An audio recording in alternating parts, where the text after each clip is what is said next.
All right, Amanda, I've been looking forward to this for a bit since you said yes to doing a show. So I really appreciate you coming on today. I Yeah. look forward to having you on. Thanks for having me. Is this close enough to you? A Sorry. bit closer, but yeah. There we go. Make sure everyone can hear me. I kind of go like a fist from my face, whatever Okay. way makes Sounds a good. difference. But Yeah. so yeah, take us through kind of your life leaving from like post-secondary to kind of where we are now. We can go career and then we can go athletics as well. And we can kind of find a way to merge them together and go back Okay. to them. Yeah. Yeah, I took in university. I took sports psychology. It kind of mixes my athletics Yeah. and career. That was kind of a thought that I wanted to be a sports psychologist. Getting into it, realizing I just really loved sports psychology. It wasn't what I wanted to do as a career. Right. So then kind of got to a point where, what am I going to do? My dad was an insurance broker for 40 years, so he said, "You're an insurance broker now." Sick. So I was like, okay, I guess following in the old man's footsteps, I'll do that. So picked up that career, worked in insurance for about 12 years or so, and then got the opportunity I have now, and now I'm a coordinator of a youth wellness hub. Epic. Epic. Yeah. Yeah. Yeah. So with that, take us back a bit more. So I kind of got first introduced to you. I think it was there was mutual friends, and then there was I know I did a speech at the Youth Wellness Hub as well, and you just happened to not be there that day. Yeah, I know, I missed it. Unfortunate. Yeah, we were talking about that a while ago. Frustrating, but I'll get over it. I'll get through it. I was I miss a like, lot oh of damn, I stuff. could have. I miss a lot So of stuff there. that's okay. So anyways, take us through kind of your journey with like curling, because I know that's a very important part of your life and who you are and stuff like that, and I'd like to kind of go circle back all the way through it and kind of see where it started and then kind of go from there. Yeah, okay. I've been curling my whole life. My family is a curling family. My sister also played. My parents got us into it. My dad, I think my mom was the first person to curl, then she got my dad into it, and my dad was like, this sport, and really got into it. Got both my sister and I into it. And so then I started playing competitively when I was about 16 or so, 15 or 16. I played lead on a team that made it to an Ontario Winter Games. Sick. And that was kind of like, this is cool. This Yeah. is really cool. It was like a mini Olympics almost. Like for a 16-year-old, it was like an Olympics. Yeah, as well. So it really got the bug going and made me be like, I want to do this more. Got asked to play with Tracy Horgan at the time. Me and a teammate of mine, Steph, got asked to play with Tracy and her sister Jen. We played together. The four of us played together 1 year and had a lot of success. Yeah. And then Jen aged out, unfortunately. But then Tracy, Steph, and I played a couple more years of juniors together. Had some success as well. Nice. Then going into women's, Tracy and I stayed together. Jen came back, and we picked up a woman named Andrea, and we had we were just really building. Like when you go from juniors to women's, you're at the bottom again. So it takes some time. We played on a Northern Ontario curling tour. That really got us like our base. Competed like in Timmins and all kind of around Northern Ontario. Then Andrea ended up leaving the team, and we ended up picking up a girl out of Thunder Bay, Jenna. And that took our team to the next level. Jenna came in as a really strong hitter. I was playing second at the time, or curling positions, but I moved to lead, which lead is more like guards, like the person that sets it up. So I had been playing second, and I went to lead because Jenna coming on the team, she's a really good hitter, and that's a strength of a second. Okay. So we kind of had a team discussion, and I was like, I'm happy to switch to this other position because this new teammate's strength is there. What's best for the team. So that foursome played together for, I think we were 8 years. And then we picked up Crystal Webster out of, she was out of Calgary. So you can have an import on a team. Sick. And it was the only way for us to compete with the giant, like the big teams. Because in curling, it's based on points. Like you get invited to events based on your rankings. Right. So they're called the Grand Slams. They're the ones on Sportsnet. So you have to have a certain ranking in the world to be invited to those events. Oh, cool. And those are the big events. Like once you're in, then you get more points because you're playing against teams that have more points. That makes sense. That makes sense, yeah. It's kind of it's an interesting point structure. Yeah. So for us to be able to keep up with these teams, that a lot of the European teams are professional curlers. Yeah. And they're playing all the time. Yeah. So for us to be able to keep our jobs and being able to balance life, we went the 5-man team route. No other team had done that. We were the first team to try it. And it was a group effort that 5 people were playing as one. Like, whatever's best for the team is what we're trying to accomplish. Amazing, So yeah. it was really cool, and we'd look at the season at the beginning of the year and map out, you know, we had a teammate that was an accountant. Month ends were really hard, so she was out of every tournament month end. Then we had another teammate who was a postal worker, so for her to take a day off was hard, but for her to get a week off was easier. So she would play the big tournaments. Yeah. Because someone to take over her route and things like that. So we mapped this season out, which elevated our game to that next level. Nice. We were able to play more events, bigger events, really pack the season in, and that really took that 5-man team to the next level. We went to the Scotties as a foursome, in 2012, kind of backtrack a little, but that was when it was still all of Ontario. So, which is kind of cool. Like, we got to represent all of Ontario, and then we won again in 2015. Let's go. The same 4 of us, and we got to represent Northern Ontario, so we were the first team Northern Ontario. Sick. Which is super cool. Yeah, so my mom said we'll always be the answer to a trivia question. Yes. You know? Who was the first team Northern Ontario? Although I asked someone that the other day and they didn't know, so I was like, it's not a very good trivia question. I was like, me. He's like, I don't know who you are. Yeah, so then 2015 we went as the foursome, and then 2018 we won as the fivesome, and went to the nationals as the 5 people. We lost the 3-4 games, so we finished 4th that year, which was the best that we had done. So, but curling really was most of my life. So work, you know, I said I went into insurance, and it was great because it was a career that allowed me to still compete. Yeah. I never really my work wasn't priority. Curling was priority, really, at my life during that time. Work kind of knew that. I did work when I was there, but I was gone. I was gone a lot. So they were really supportive, though. Like, they gave me the time I needed, even if it had to be unpaid because I ran out of holidays or something. They were really supportive. So curling was a big part. We also I competed in 2 Olympic trials. So the 2013, 2017 Olympic pre-trials, So with curling, it's complicated. There's a pre-trials and there's a trials. Everything's complicated. Curling is everything. curling is complicated. Man. I was thinking that today. I was like, if I have to explain curling, I'm like, there's hey, are you just gonna go to a beer league version of the sport? Because then just go and huck rocks and no one cares. And then there's what you watch on TV, and it's like a 0 to 100. Yeah. But you can Big play difference. at a 0 and still enjoy it. Yeah. But you can play at 100 as well. So crazy. Yeah, so a couple Olympic pre-trials. We got to represent Canada one year in China, played a competition in China, which was really cool. Very different. We were laughing because we spent 32 hours to get to this town in China. It's called Yichin. It's like North China, almost the Russian border. And it was exactly like Sudbury.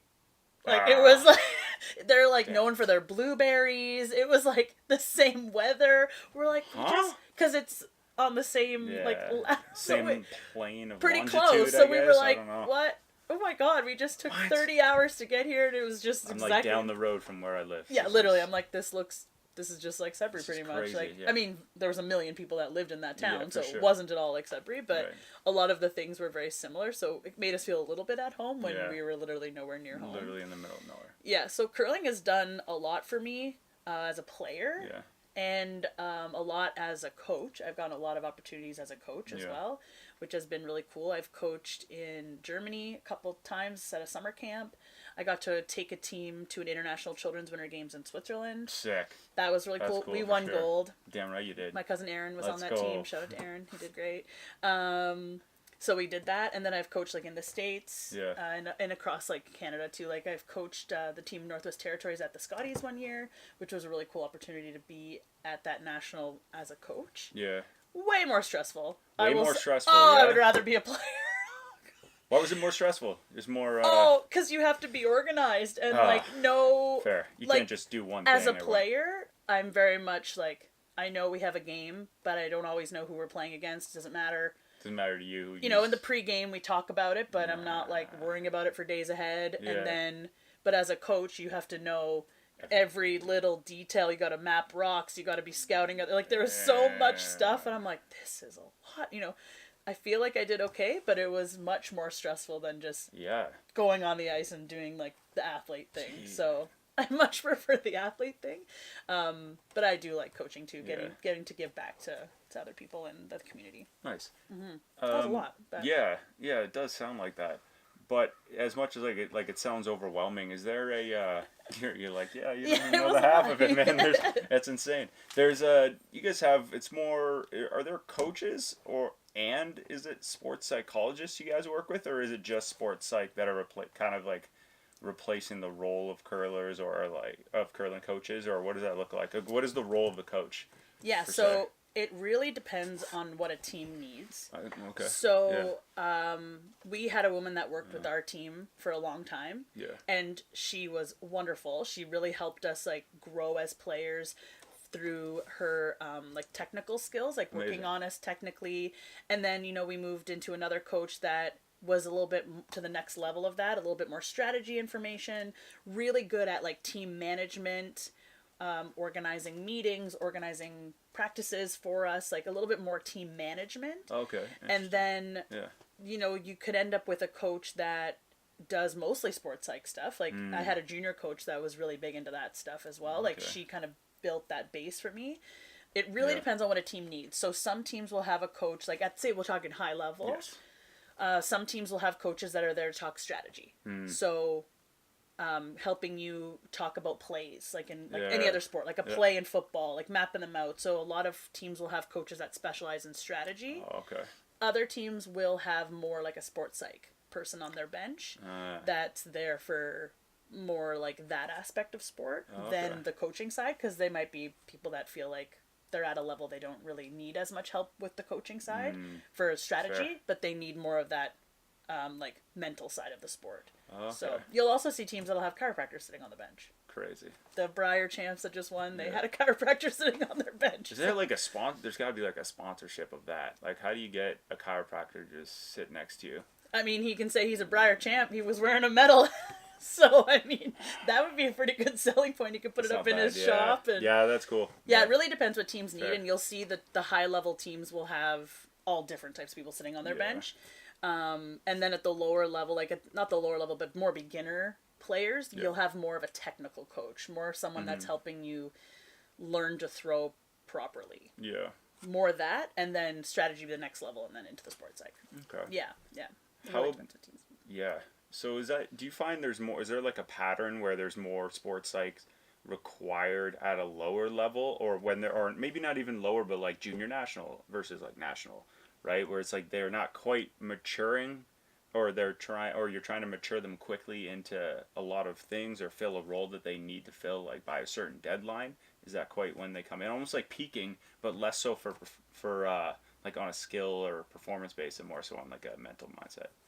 I think it's changed. Yeah. So curling has gotten a lot bigger, a lot more pressure on it since Yeah. the Olympics have come out.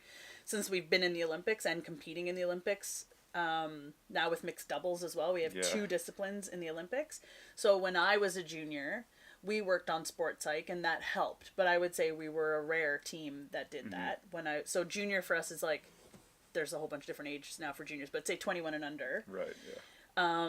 It wasn't as much of an emphasis, Okay. but I would say now it probably is more, because Oh, now I see. people that Yeah. are at that age are almost being like, or almost scouting for who they're going to play with as men and women when they move up. Like there's like a lot, when I was under 21, Yeah. we never picked up a player from another province, where now you'll see athletes move across the country to play with other people. Whoa. Because they're like, serious? this is where my opportunity. Oh, there's tons of Whoa. players that are coming out of the East Coast and moving to Alberta, because that's where the National Training Center is.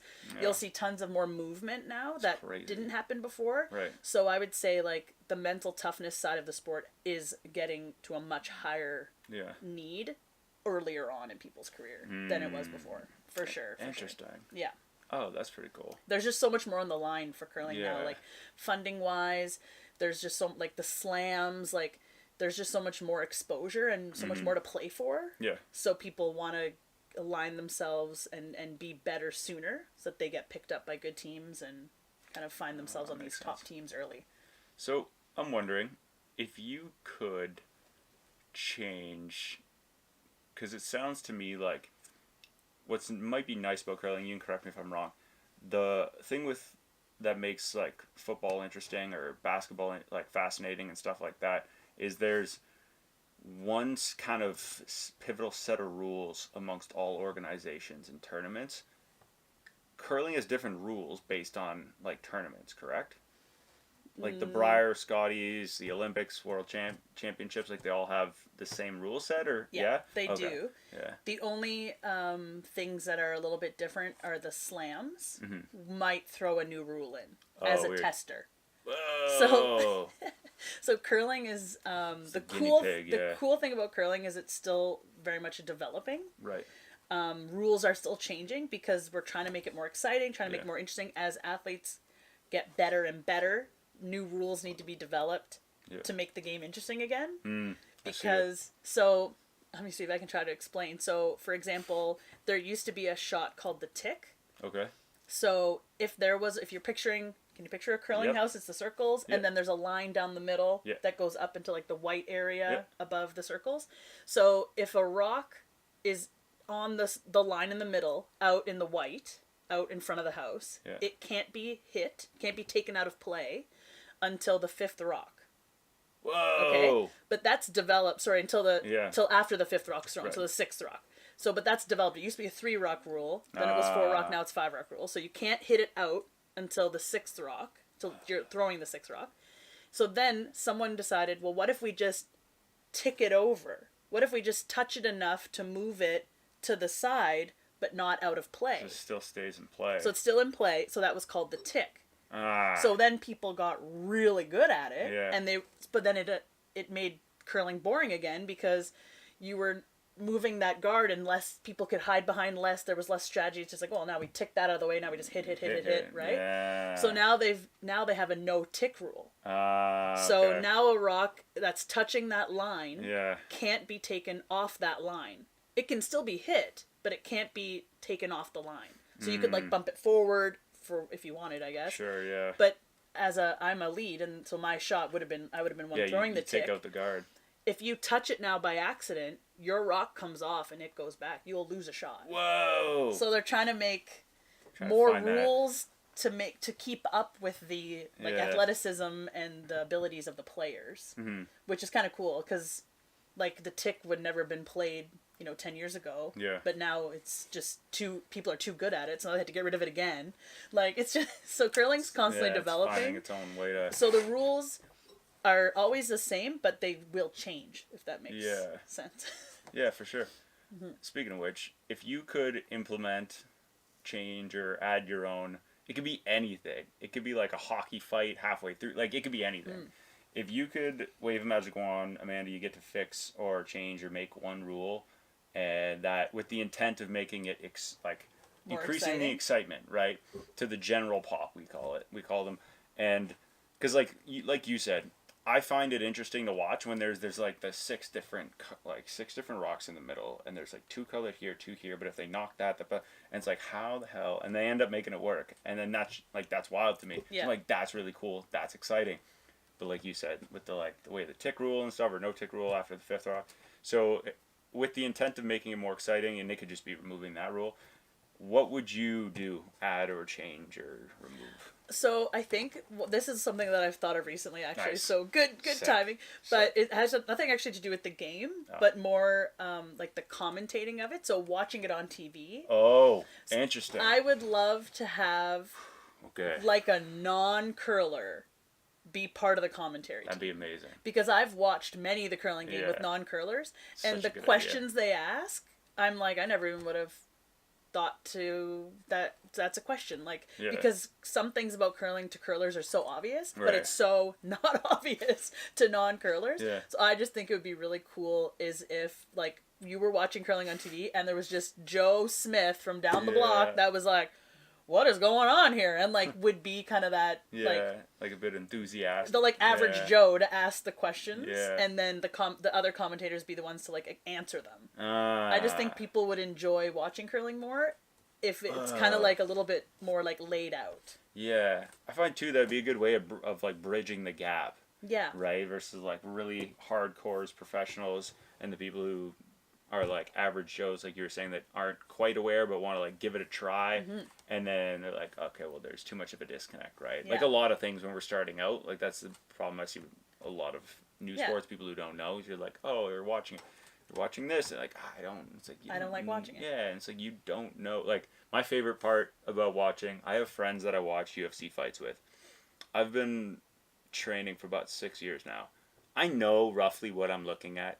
Not by any means am I a professional or expert or anything.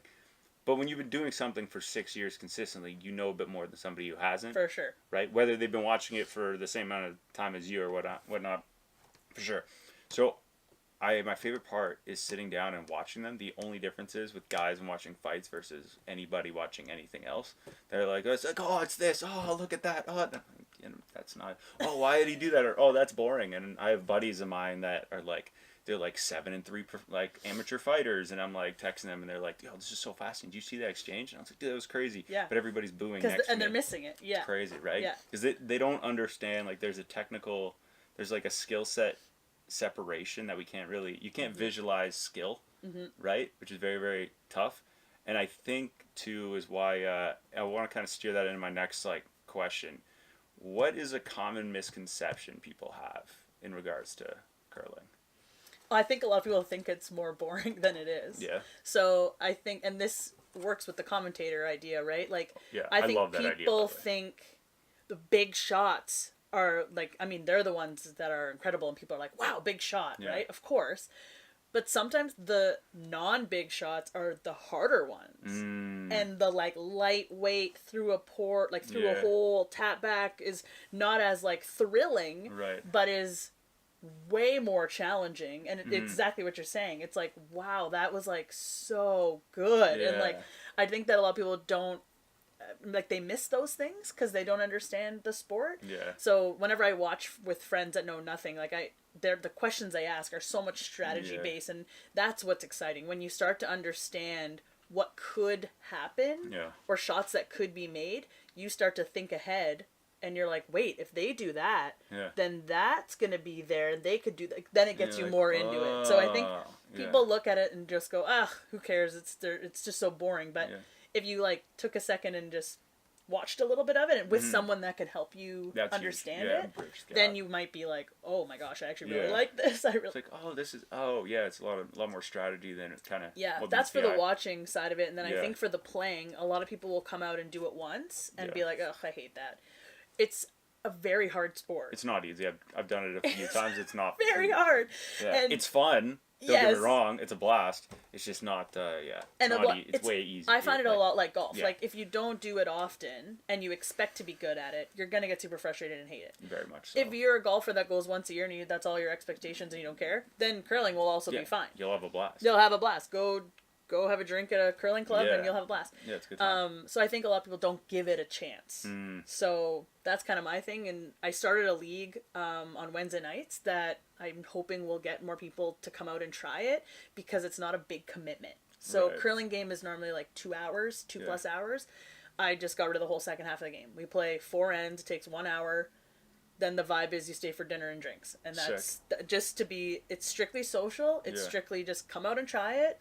Or a lot of people coming back to it. So people who used to curl and then we're like, oh, it's just so, I don't know if I could take a whole night away from the kids. It's like, no, come for an hour. Yeah, come for an hour. Get back into it. So I think people just don't give it enough of a chance. Yeah. That's my thought with curling. No, that's fair. No, for sure. And it's very, it's hard. It's very more challenging than like people would expect. I remember I was at, I think it was the Sudbury, like the curling club here, right off of Howie or Bancroft, whatever one, right?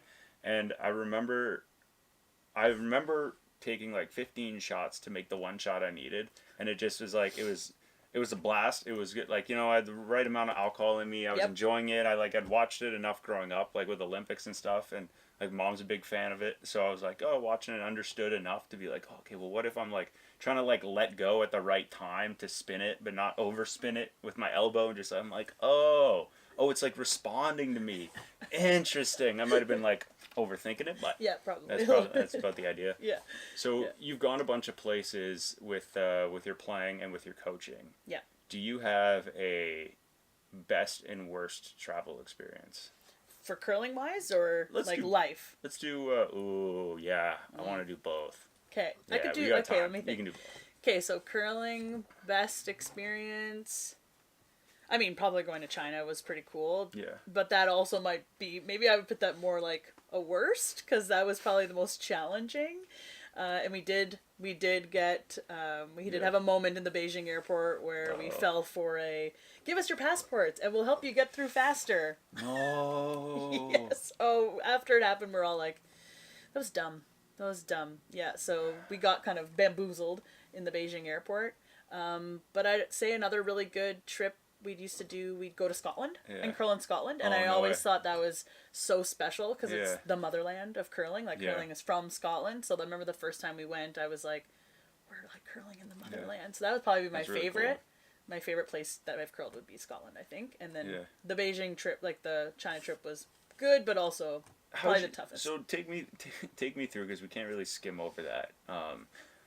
Take me through what happened. Come on. We're just as much so as you like can. So like, dumb. You're just jet lagged really bad. We were. So we flew Sudbury, Toronto, Detroit, Beijing. So we had been traveling for Detroit. I don't know. Sudbury, Toronto, Detroit, Beijing, and then so we had been traveling for who knows, like 25 hours or whatever at that point. The Beijing airport's massive. We were very overwhelmed. There was the 4 of us and our coach. And we were just kind of in a panic trying to find, because we had to catch another flight to Harbin. Yeah. So we were in a panic. We're just rushing around I think we had to grab our luggage. I don't know. It was stressful. Yeah. And someone was just offering us help. And we were like, sounds good. Yeah. Like, you seem legit. I think they had like a bit of a uniform looking on. Like I feel like it wasn't just like a person in a Nike sweatsuit, but I feel like it was someone that looked kind of legit. Yeah. And then they gave we gave them their passports and we walked with them and they brought us to this gate where we had to go. They did bring us to where we had to go, but then made us pay them like I forget, 300 yen or something to get our passports back, $30 or $20 or something. Yeah. It wasn't like a crazy amount. But it's the principle. And after it happened, we're like, why would we hand someone our passports? Why would we do that? Like, it just the was one thing you shouldn't lose. Just absolute ever. Stupidity. Not the best country to lose it in either. No, and we were fine. They gave it back to us, and then we got through to the next flight. We had to fly to Harbin, and it was I think that was like a 2-hour flight, and then we had a 5-hour bus ride to get to Yichun. Yeah. So yeah, that was just insane. It was just tired and stressful. Hopeful that a person was actually trying to help us. I mean, in theory, they did help us. But at the risk of losing all of our passports. That's incredible. How'd they manage to help you? They took us to the right gate. Oh, they did. They did. Yeah. We just made wanted it to the correct gate. They just then were like, "You have to pay us now," and we were like, "Well, that's good." We literally all looked at each other and were like, "Yep, that sounds right." And two accountants on the team, they're pretty upset. Yeah, I'd be chapped too. They were pretty upset.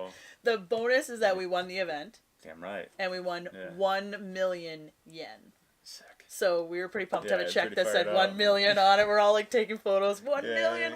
It's really like 10 grand, but it was like, but it said 1 million. Yeah. So I think one of my teammates tried to take the check home because she wanted a check that said 1 million. She like folded it in and tried to like put it in her suitcase because it was one of those comically large ones. I love those. Yeah, I don't know if she still has it actually. I just saw it the other day. I should check in and be like, do you have that still? Knowing her, she probably does. She definitely does. She doesn't have it folded up either. Yeah, 100%. It's unfolded at like for sure. Yeah. Oh, amazing. So unrelated to curling now, any like crazy like terrible experiences that you can touch on, or I feel like my travel life is because you've gone a lot of places. Yeah, I've not all next to each other either. Like some over here, some down there. Yeah, I go random places. It's so funny because this is kind of like a best and worst. So my favorite place I've been to, I went to Alula, Saudi Arabia. Yeah. Loved it. Absolutely. I can only imagine. Yeah. Absolutely loved it. It sounds incredible. I was talking to someone recently and they were like, where do you think we should go? Like me and my husband are talking about wanting to go on a trip and I was like, Alula, Saudi Arabia. Yeah, why? And they're like, well, we were thinking Mexico. I was like, oh. Okay, well, don't. I guess I should have asked, like, what's your vibe? Yeah. So I did. So that's probably the worst and best trip. It was a nightmare. I went to Qatar first. Yeah. Doha, I met a friend of mine. She lived there, so flew there, met her and a couple other people from Australia. It took me 3 days to get there. I think I was on day 2, and I was still just in Toronto. Like, it was it was an absolute nightmare of a travel. It was a trip that I had planned for, like, a year and a half. Yeah. Could not wait for it. Was looking for, like, I planned the whole trip for everybody. It was just this trip of a lifetime. Flight out of Sudbury canceled, of course. So then have to get rescheduled for the morning. Epic. Like, this could be an hour podcast. I'm with the whole thing. So Yeah. I'll try to be cool. So got scheduled for the morning. Then flew on the first flight out to Toronto because they were like, oh, we could put you on a later one. I'm like, just get me to Toronto. So I got to Toronto the first flight out. Then was on that. I was supposed to be on the night before flight over, but missed that, obviously. So then was on that night. Yeah. Now day 2, overnight flight. That flight gets canceled. So now I'm stuck in Toronto.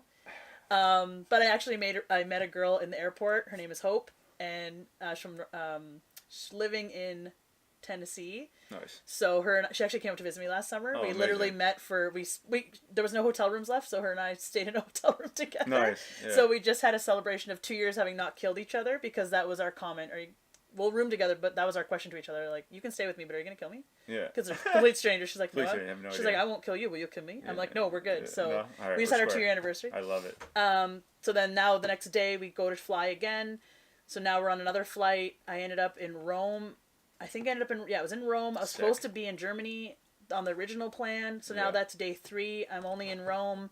Then I had to overnight in Rome. And then the next day I think that night I flew. I literally didn't even know what day it was. Like, I was doing like kind of like videos on my Instagram, and I was like, I don't know what day. Is it even night? Is it day? Like, I haven't been outside. I'm not sure.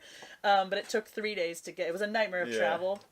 But then a trip of a lifetime. So I was supposed to get 4 days in Doha. I got 2. Yeah. Or whatever. It ended up being 1, I guess, because we flew out the next day. Damn. Then we did Riyadh. Qatar. Yeah, Qatar. Yeah. Random. Well, my friend was over there because one of her biggest clients is FIFA. Oh, cool. So she was working on the World Cup. So she was Sick. there. So she showed us around a bit. Really cool place. It was really neat. I was only there for a day, but then we flew to Saudi Arabia. We did Riyadh, the capital, for 1 night. It's a business town. It's like, it's not really meant for like tourism. Then we did Alula, and it was just where it's at. It was. It's just a resort. Amazing. It was like, it's very touristy. But no one. Like, it's meant for tourists, but there were no tourists. It was really, I don't ever saw anybody else on the time resort. of year, or just like... I think it's just Saudi Arabia is not a big tourist destination. Makes sense. A lot of people aren't like, I'm going to head to Saudi for they my just think desert, vacation. And oil money, and... Yeah, but I had Other things. my mom's oldest sister, my aunt, and like that family, they lived in Saudi Arabia for a decade, like during the 90s. What? Yeah, that's why I always really wanted to go. So when this opportunity came up, I was like, I have to go. Yeah. And so my aunt sent me a photo of my cousins in front of this tomb from like 1992, and I found the same tomb and took a photo. No way, you recreated it? Yeah, you did. I Oh, couldn't that's recreate awesome. it perfectly because in the 90s you could go up in them, but now with more tourism, they the don't best. let you go in it. Yeah, but I preserve. showed the tour guides, I was like, look at this photo, it's from the 90s, and they were all like, whoa, that's crazy. That's cool. Yeah. So the place we went to, it's just like, you know, oh my god, I'm spacing on the name of it. What's in Jordan, the tomb that everyone knows. I'm Except spacing us. on the name now, Everybody but us. Yeah, I'm so mad that I can't remember. But yes, Alula, Saudi Arabia was amazing. They have the largest mirrored building in the world. Oh, yeah, that's right, eh? Crazy. Absolutely crazy to stand in front of it. It's weird. Does it, like, melt everything in, like, a... It was like, I mean, it's warm there anyways, but it was cool. Like, it didn't take away from the scenery. No. Like, you looked at the building and it looked like everything around, which was really cool. Yeah. So it still looked really beautiful. But, like, did the mirrors magnify the sun to, like, melt other things? Like, No. I'm curious about... No, I didn't notice anything melting. No. We were there in March, Interesting. though, so it wouldn't have been, like, you high wouldn't have heat. Quite experienced. Yeah, it wouldn't have been high That's heat. good. Then we did, we went to this old town market. Yeah. So we kind of walked through there. Lots of people were taking photos of us because we were... there was only like us and one other group of Western people there, so we were like, we can see you. Like, people were like Stood holding out their a little, phones. eh?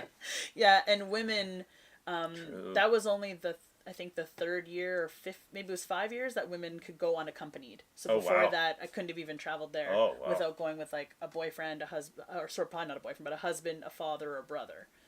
So we thought it was, and we were there for International Women's Day, so we thought that was kind of cool. That is cool. Yeah, we were kind of like, look right at us, we're on, pioneers, you know?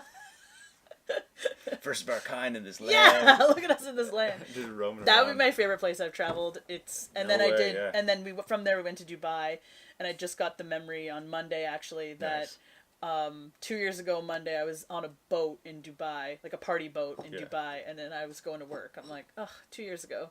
2 years ago me was having a lot more fun. You're like, I can go back in time. Yeah, Oh, I just that's remember awesome. being on that boat and being like, I'm in Dubai on Yeah. a party boat right now. This is cool. This is really cool. It doesn't get much better than this. It really, Like, you know, man, that's probably awesome. a Yeah. peak trip for me. Yeah, that's sick. Yeah, I mean, I just did Finland too. Yeah. And I've done, we did Denmark, Norway, Sweden in the summer. So I'll just go anywhere really. Like trips Yeah. for me are pick a place and let's go. No kidding, Yeah. eh? Oh, that's Yeah. so cool. How Figure do out- you, or you might just not care about it, but like, how do you budget it? Like for it? Do you have like a strategy? Because you mentioned you're planning for like an hour, or not an hour, sorry, wow, a Yeah. year and Year and a a half. half, That's yeah. a bit different time. Yeah, I would say that I'm very I'm a big like a planner. So Yeah. I like to I try to get cheap flights. I usually use points for flights if I'm doing something big like that. Yeah. What type of, do you have like a credit card Yeah, specifically just for it? like Yeah. a TD travel It's a TD card. travel, Yeah, yeah. that I try to, and then I also book everything on that card, so then it brings your points back up for the next I trip. see, yeah. Interesting. But yeah, so I'll usually use points for the flights, and then I try to really look for good deals for where to stay. Yeah. Those are the things I'll really try to map out, and then I need to see the things that you need to see. If that makes sense. Yeah, for sure. You know, you're going to Egypt, you're going to see the pyramids. You're Yeah. not going to skip that. No, you you know, don't go to Paris and not go up the tower. yeah, so I try to make sure I put in all the things that okay.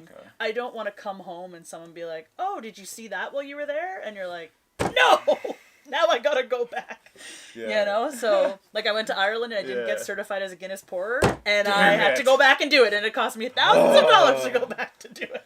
I did though. I am now certified Guinness Damn pourer. right. Oh, that's So awesome. very much need to do the things that you need to do and see the things you need to see. Yeah. And then from there, I leave a lot of open time. You never know what's gonna happen. Smart, you You don't, might meet yeah. people and they're like, "Let's do this," and you're like, "Okay, Yeah, sounds say good." less. So, and then once I'm on the trip, there's no budget.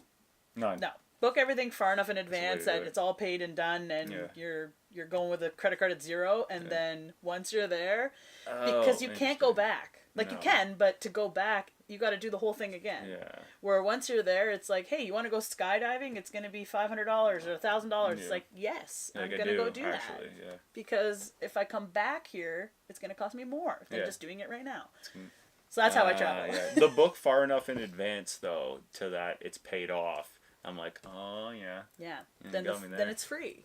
Then you're like, Yeah. everything is just, have a plan for what you I always have but I usually book even excursions and things like tickets Sure. to things are all booked already. Right. So then everything else is just food and whatever pops up. So Ah. that's kind of how I do it. Yeah. I mean, I like that. That's good strategy. I don't was want to curious. regret that I Yeah. didn't do something like that Guinness pourer. Yeah. And when I went to China, I did not see the Great Wall. And I still to this day am upset about it. I know, exactly. See how much Yeah. that hurts? It Yeah, it hurts. stings. Try being the person that didn't do it. Oh, I can't imagine. Because I got to go Yeah. back. And I go 30 hours back. So Yeah. that was probably the first time I learned that lesson. And then it's just not worth Yeah. it. It's not worth not doing it. No, fair. Money you can make. Yeah. You can't get time back. I love That's it. how I think Yeah. about it. That's a good way to put it for sure. Yeah. It's a really good way to put it. I remember being in, we were doing a road trip out west, me and 4 friends of mine. God, that minivan, Oh, sounds great. Yep. it was just so potent, whatever mix of gross smells you can think of. And I remember everywhere we went was like, oh, can we do this? And it was like, we don't have the money for it. And it was like, with the exception, me and another friend of mine, but it's like, what, do 2 of us go whale watching? Or, and 3, you guys just do nothing? Yeah. For 4 hours or drive around and no, it was just Yeah. it would ruin the fun. So it was a lot of that stuff where it's like, oh, do we do this $150 for 15 there's some outrageous price price grabs, right? But you're thinking, you're like, could I do this helicopter ride in Banff? All right, guys, it's $150 each. And they're like, oh, no, that's not bad. And I'm like, for 15 minutes. And they're like, no! You're like, but guys, Yeah, it's but, like a helicopter ride in yeah, Banff. it's Yeah. it'll be fun. Yeah. that's I would have said yes, but Yeah. I think it's also finding the group of people to travel with. Yeah. The group I went with to the Middle East is 2 of the girl. There was 2 girls and a guy, and the 2 girls and I just did Finland together as well with Yeah. some other girls. So I think it's also finding people that travel the same way as you and have the same view of travel. Interesting. I have 2 friends, Trevor and Dom, that I've traveled with a ton, and we travel the same way. Nice. We are like that, where we book things in advance, and then it's what comes up. Yeah. We've had tickets to things, and something came up, and we're like, let's do this thing that came up. And we've just blown tickets of something because we're like, this sounds like a cooler story. Yeah. Like we had tickets to it. I remember one night we were in Washington, D.C. We were in Washington.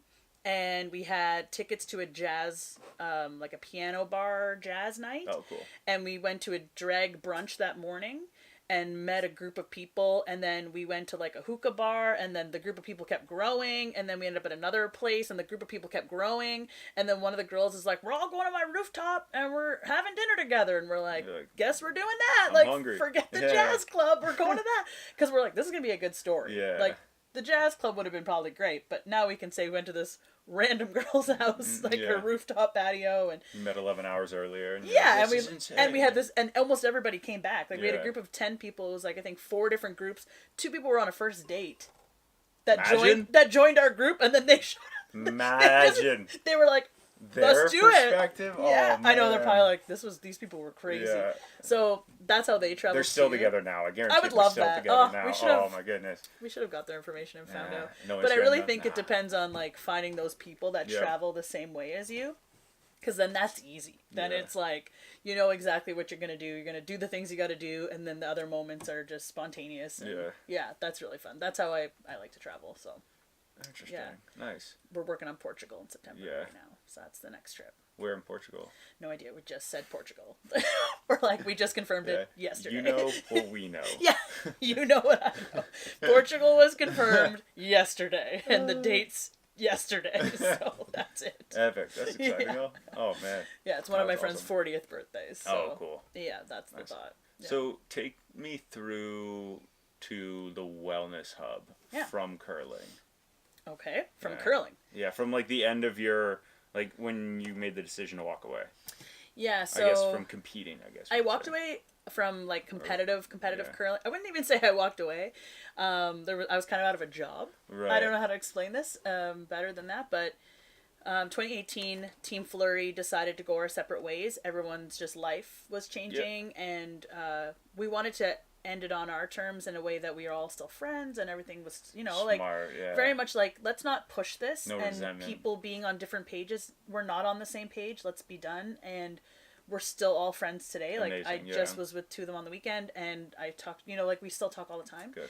And that's what we wanted. That team was always friends first. And then, you know, so that's kind of how we ended that. So then I would have liked to have kept playing. I was actually playing my best in 2018. But the way the curling world kind of shifted, because that was the end of an Olympic cycle. So at high level curling, people operate in quadrennials a lot of the time. So you're not locked in, but in a sense, you're locked in for like 4 years. Right. So when 4 years are up, that's when people might scatter. Some teams will stay together. Other teams will like kind of shuffle. Like really disperse, yeah. Because you're like, okay, now let's prepare for the next Olympic cycle. Right. So what ended up happening is a lot of teams kind of like combined. So then there was less teams looking for top players, like high level players.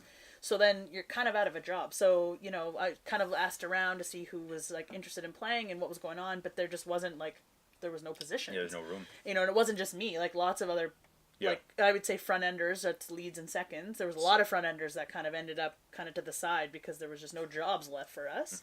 My sister did decide to kind of walk away. She ended up getting picked up by McCarville and getting a couple more years in. She kind of wanted to retire, but she ended up getting a great opportunity. So she was like, getting to play with a childhood friend of hers, Kendra. So she wanted I can't really turn that down. Yeah, she said yes to that. So I didn't really like want to walk away, but kind of happened. And it wasn't a bad thing because it's like, okay, now maybe it's time to work on career and what's your plan.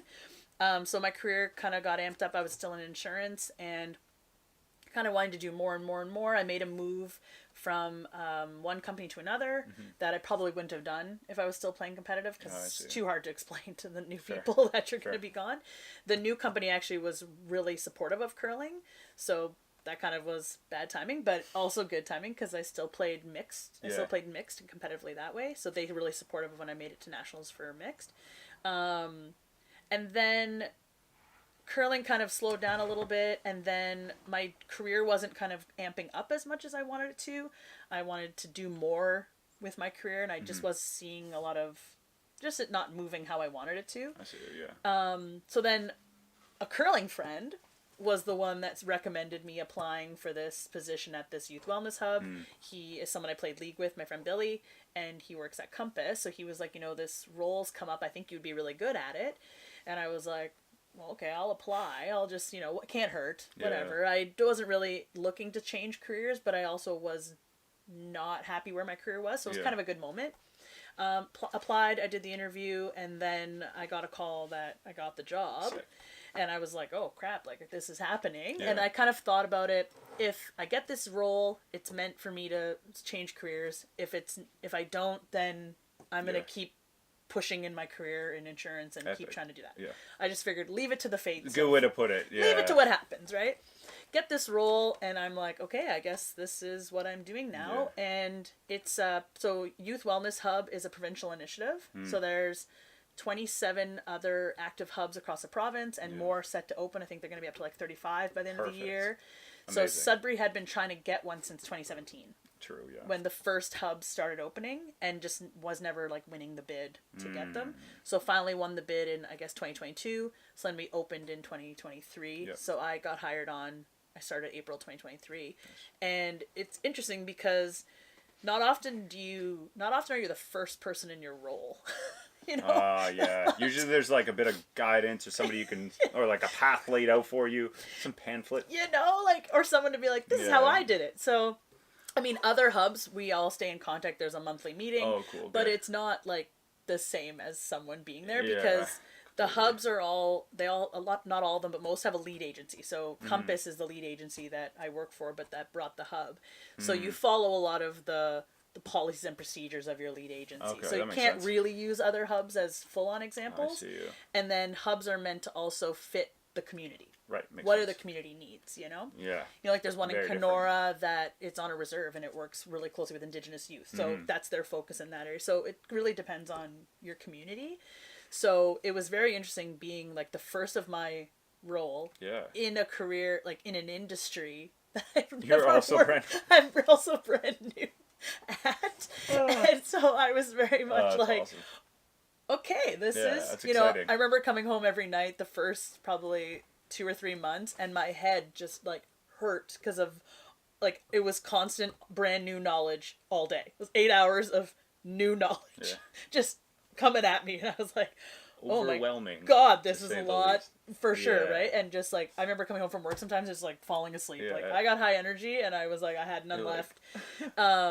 But now it's been, we're coming up on 2 years, so I feel a little bit more comfortable and stable in the role. Yeah. We still have lots of changes coming. The hub is always growing, and it's very exciting role. So my job at the hub so I'm the coordinator. Yes. So my staff are called peer support workers. So they're the ones that manage the space itself. Yeah.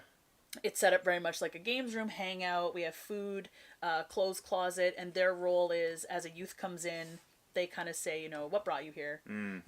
What did you come just hang out? Like, what brings you to this space? And start building the rapport with the youth that come in. Yeah. And we've had youth that came in just to play pool. And they came in and played pool for 6 months. And then got a girlfriend, and then a month later that girlfriend dumped them, and that's when they needed peer support. Yeah. That's when they needed someone to talk to, and they were upset. You're a teenager. Yeah. And that's the biggest deal. It's the love of your life, right? Yeah. And I thought you were going to go a different route with that story. Like, oh, they got a girlfriend, then we never saw them again. Well, we have had that happen, too. That does happen. we have that happen, too, where we're like, where'd they go? Oh, they got a girlfriend. Like, they're in love now. That's they're in love now. Right. But yeah, so I manage them. So I have 3 full-time, 2 part-time, 1 casual.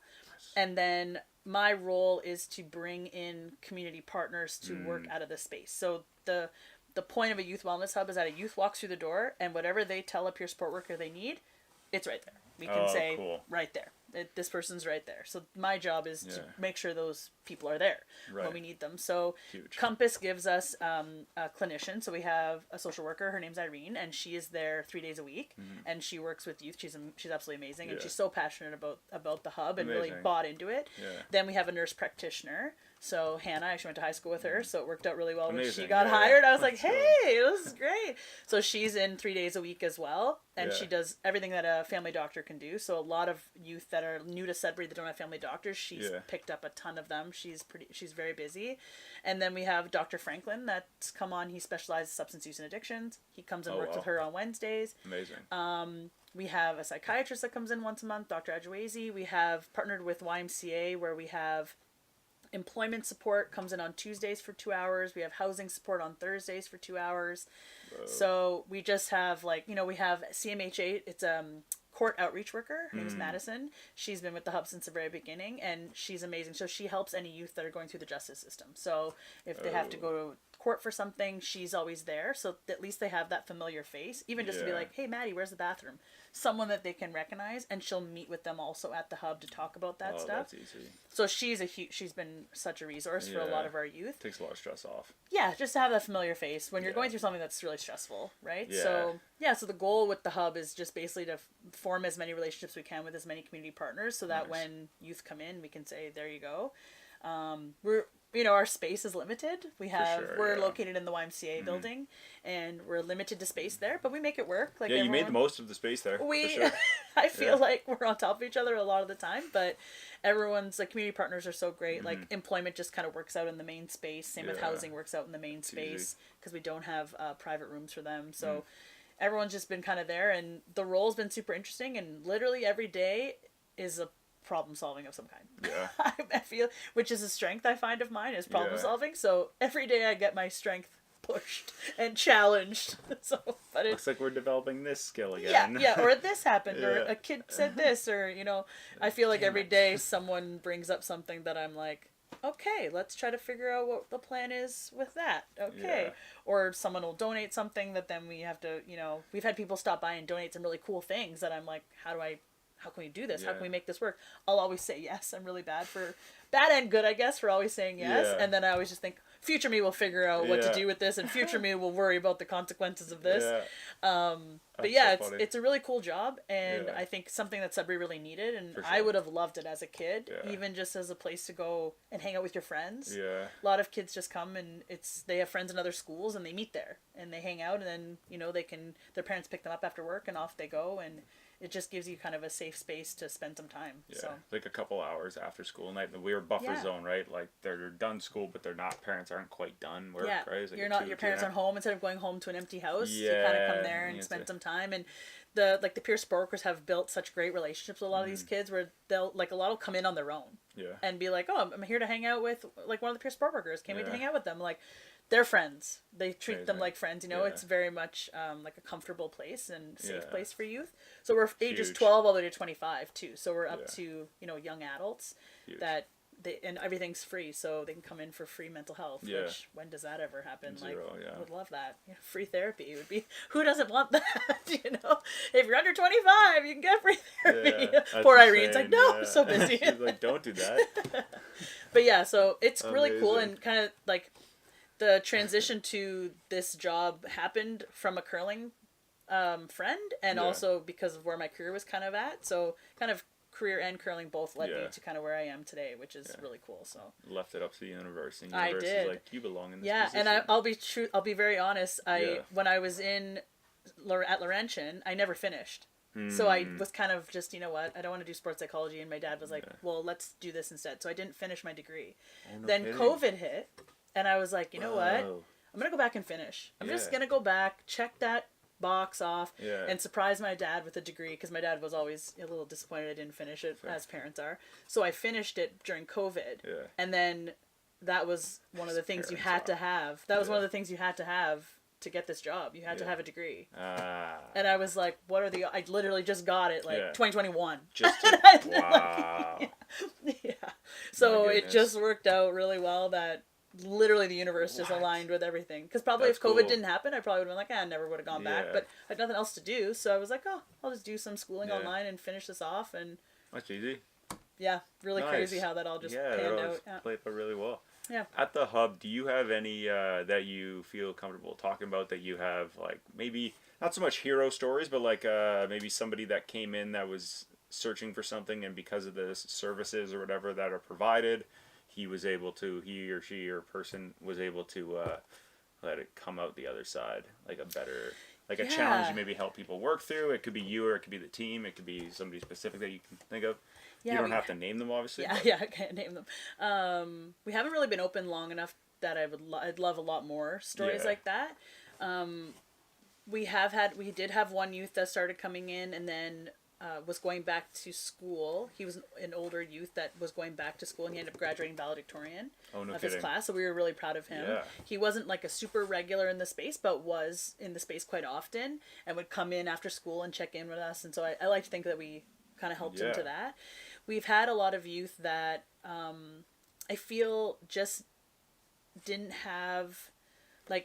feel like they had a place to go that now do. So maybe it's not a huge hero story, but they have sense of belonging. Yeah. One of the things that's huge. I don't spend a lot of time out on the floor. My staff do that, so I'm a lot of times in the back. But a few times I've gone out there, and the the kids that I see like talking to each other, I think you wouldn't be friends if this place didn't exist. Oh, no kidding. And I think that's so cool because totally different walks of life and totally different, like, even because it's 12 to 25, right? So you'll have like 17-year-olds and 20-year-olds, and my staff are really good at monitoring that, but they can play board games together. There's nothing, no big deal. And I've just noticed some friendships form at the hub, not probably I don't think it's outside the space, that they would never have been friends. And it's cool to see them support each other. Yeah, for sure. And be like, hey, how'd that go today? You told me about that, and how'd that go? And it's really neat because I feel like these kids wouldn't be friends. Like we have a couple like newcomers to Sudbury that wouldn't have met other kids that came to the space unless they've come there as well, right? For sure. So more of like connections being formed that that's cool. think is really positive. And I think some things are eye-opening to other youth. Like when we first opened, it was a lot of just Y kids. Like a lot of kids that were playing basketball that were like, oh, what's this place? There's game rooms in here. We should hang out. And then they've been spending time in the space, and now seeing other youth that are coming in, maybe unhoused youth or people coming in that aren't from the same background as them, and my staff getting an opportunity to kind of educate them about that. It's like, hey, not everyone gets Nikes and backpacks and all these things, and they're like, oh, like that's really interesting and then they get to know those people, and they kind of form like, not always friendships, but an understanding and a respect, and which is huge. More appreciation for their own lives in that sense. So because we have just the full gamut of youth, I mean, you don't know who's going to be in there on what day and what you're going to see or learn. And I think it's been really educational for a lot of youth. And then for some of our youth that are struggling in the community, it gives them a place to go and even just to eat. Like when Sassy closed, that became a big thing where a lot of youth Sassy was the youth shelter. And when that closed, we had a lot of youth be like, where am I going to get like a meal, like a breakfast or a lunch? So we amped that up. So lots of people coming in just to eat. I mean, there's so many, I feel like it's hard to pick like stories, but I remember one, this is just a quick one, but there was a couple that was coming in and they were arguing. Their relationship wasn't going well. They're like teenagers. Relationship's not going great. And she says to him, if you don't go for therapy, this is over. And I was like, that is so cool. What 16-year-old girl would ever be like, go to therapy? Like when I was 16, I wouldn't have even thought of therapy, right? And he was like, fine. And he did. And I was like, whoa, that's really cool. That's a crazy reaction, man. Because the goal of the space is to give that easy, relaxed approach, right? You're eating a pogo, and then you go and have a conversation with somebody, and it's just, you're playing a video game, and then you go in for a therapy session. And a lot of the youth have gotten more open about it. Like they'll be like, oh, I have an appointment at 3, I'm going to talk to Irene at 3, to make it more like just more socially normalized. acceptable. It's like, hey, today was a shitty day and you want to go talk to somebody about it, or school's been tough and you want to talk to somebody. No harm in that. So that I thought was kind of a cool win, because I'm like, good for her, and then good for him, that he was like, you know what, you're right, I do need help, and I'm gonna go see how that goes. I mean, it didn't, I don't think it panned out, but that's neither here nor there. They're 16, it is what it is. So the amount of stuff we know about, the kids tell us a lot. So it's interesting. Oh, that's awesome. Yeah. That's really cool. Do you have a kind of final, like, I guess, concluding message you kind of want to share to wrap everything up? It could be, anything from like a story from curling that kind of sums up like everything, or anything you want to say or touch on before we roll the red carpet and oh my gosh. Conclude? I don't know. I think the good theme of like this conversation's been like just trust that things happen for a reason. You know, I got my time to be, you know, a high level athlete, and then I have this cool new career that I get to help people, and Yeah. I think things happen for a reason for real. Yeah. It might just take time to figure out what that reason is, because you know, when I ended my competitive career in 2018, it was until 2023 that I found my new purpose. So that's 5 years of not really knowing what my purpose is and trying to find it. And now, like, you know, I can't imagine life without this career, and like every day is a blessing I go in, as stressful as every day is. You know, I used to think making money was everything, and like once curling, you know, fame when in curling and success was everything. And then when that stepped aside, I thought money was everything. And now I'm like, it's not everything at all. Neither of those things are important. It's if I change one kid's life, like that's such a huge thing, and I'm almost seeing my success as the success of others now. Amazing. Yeah, That's it's so kind of cool. Yeah, I love that. This is what led me Love here. that for sure. That's awesome. Where can people find you, Amanda? It doesn't have to be in person, but it could be like, where can they find you? Where can they reach like, out? where do they find me? Where can they connect? You know. Yeah, I'm on Instagram, Yeah. Spesh Curler, SPESH Curler. I guess that's a nickname I've had for a long time in curling. And then the Youth Wellness Hub is YWH Sudbury. Epic. Youth Wellness Hub Sudbury. So those are the two things. Where I guess they could find me. That's what I'm doing now. Amazing. Yeah. Right on. I really appreciate it. Thank you Yeah, very thanks. much This for is great. being